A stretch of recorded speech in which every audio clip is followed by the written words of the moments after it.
ایک دفعہ کا ذکر ہے، ایک دریا میں مینڈکوں کا ایک خاندان رہتا تھا۔ وہ بہت مزے سے اپنے دن گزار رہے تھے۔ اس دریا پر 2 بیل روزانہ پانی پینے آتے۔ ایک دن مینڈکوں نے دیکھا کہ صرف ایک بیل پانی پینے آیا ہے۔ بزرگ مینڈک نے اس بیل سے وجہ پوچھی، میاں بیل، تمہارا ساتھی آج تمہارے ساتھ پانی پینے کیوں نہیں آیا؟ بیل نے بڑی نفرت اور حقارت سے جواب دیا، ہم دونوں کے درمیان لڑائی ہو گئی ہے، اس لیے میں اکیلا آیا ہوں۔ جب بیل پانی پی کر چلا گیا تو بزرگ مینڈک نے بچوں سے کہا، بچوں، جتنی جلدی ممکن ہو اس دریا کے کنارے کو چھوڑ کر کہیں اور جا کر بسیرا کر لو۔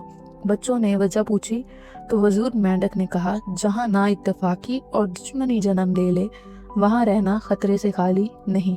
ایک نوجوان مینڈک اکڑ کر کہنے لگا، تم جانا چاہتے ہو تو خوشی سے جاؤ، میں تو یہیں رہوں گا، بھلا بیلوں کی دشمنی کا ہم سے کیا تعلق؟ بزرگ مینڈک نے اپنے خاندان کو لے کر دریا کے دوسرے کنارے پر چلا گیا اور ناسمجھ مینڈک وہیں رہ گیا۔ ایک دن ایسا ہوا کہ دونوں بیل ایک ساتھ پانی پینے آ نکلے۔ پہلے انہوں نے ایک دوسرے کو نفرت سے دیکھا اور پھر دونوں میں لڑائی شروع ہو گئی۔ دونوں بیل لڑتے لڑتے لہولہان ہو گئے۔ نوجوان مینڈک مزے سے لڑائی دیکھ رہا تھا کہ بیل لڑتے لڑتے اس پر آن چڑھے۔ مینڈک ان کے پاؤں کے نیچے آ کر کچلا گیا۔